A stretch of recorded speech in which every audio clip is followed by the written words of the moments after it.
Each year as we gather on this occasion of our pro-life conference for our diocese, we perhaps wonder, what have we accomplished during the past year? What good have we really done? How successful have we really been? And it is pretty easy to try to come up with some kind of measure of success or measure of accomplishment. And it would be nice if there was a chart, one of these thermometer bubbles that, you just have a line and you keep raising the line to see how much success we are having. And yet, the real measure of success must rest almost solely in the measure of our own integrity, in the measure of our own doing the will of the Father, in our own fidelity to the gospel and in our faithfulness to life. That's the only thing that any one of us can measure. And it would be a mistake to measure success or failure by any other standard in terms of our individual, personal, spiritual lives. Am I striving to advance and grow in holiness?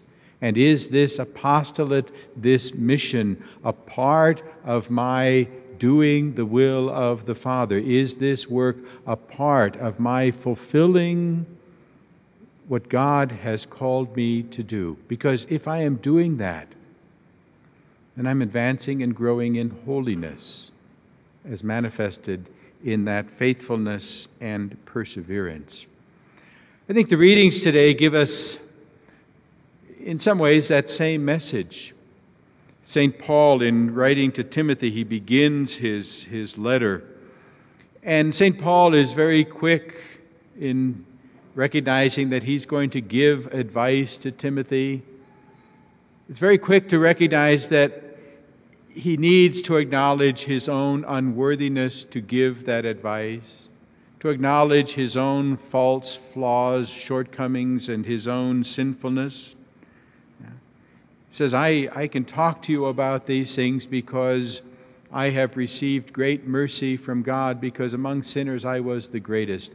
And it gave Paul, in his relationship to Timothy, a genuine heart of compassion, and could call Timothy to greater faithfulness and perseverance precisely because St. Paul knew what it was to be proud and arrogant and on the wrong road. He knew what it was to be somehow shaken by God and then picked up by God and dusted off and said, now, get on the right road, but always in accord with my will, not yours. And so there's a strong note of humility that St. Paul brings to that message in acknowledging his own unworthiness.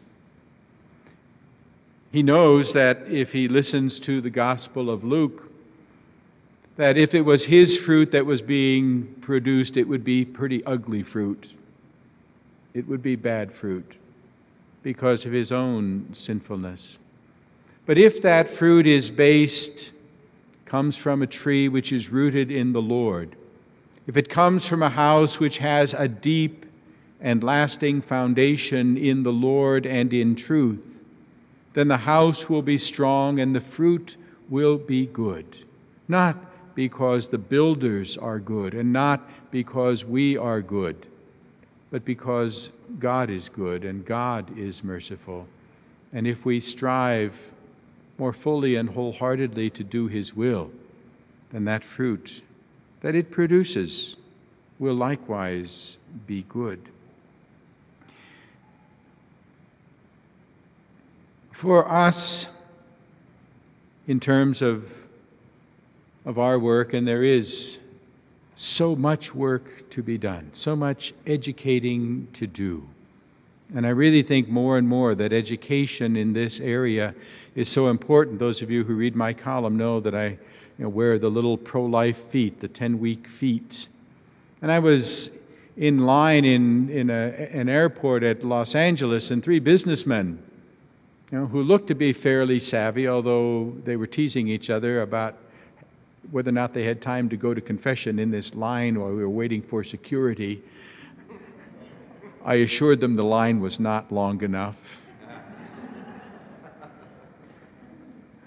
But one of them said, "Well, what's that? What's that pin?"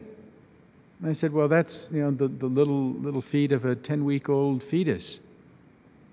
And they looked at me, all three of them, really puzzled, and said, "Really? I never knew that. Did you know that?" How long has that message been around? How bright are we in terms of science? And yet these three professional businessmen had no idea that a fetus after 10 weeks of development actually had human distinguishing features. It was news to them. Now, how could it be news to them? I don't know, but it was. And it just reassured me that we do need to teach ever more clearly and consistently and with the most fundamental basics, because a goodly number of people never make the connection between the child growing in the womb and a real human person. And we can help make that connection little by little, little by little. A tree does not grow very rapidly. It produces fruit in its own season, in its own time. We cannot force it. The work that we do is ultimately God's work. The faithfulness that we exhibit hopefully is faithfulness to God and His will and His way, not our will and our way, not our timeline and how we would do things. And that's a call to holiness. Individual, personal holiness. To make sure that we know very, very clearly why we do the work that we do. Is it to save innocent human lives? Yes. Is it to save women from the pain of the choices of abortion? Absolutely yes. But ultimately, the reason we do what we do is because of who God is and what He calls us to be. We do this work because we are called to it by God, that we have received a message, a call to be faithful, a command to live the gospel, and we strive to the best of our ability, with all of our flaws, faults, and imperfections and sinfulness. We strive to be faithful to that which God calls us to be and that which God calls us to do.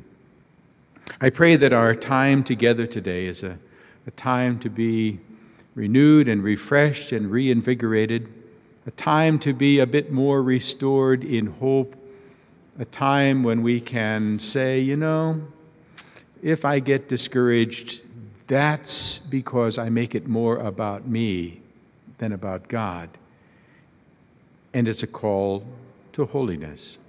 And so let us today pray for one another, pray for our apostolate, pray for all those who do not yet see or accept the truth of the meaning and beauty of life. Pray for all those who spread a contrary message. But pray most especially that in doing the work that we do it fully and faithfully in accord with the mind and heart of Christ, that we seek first to do His will, to have that firm and deep foundation in Him and in what He asks us to do.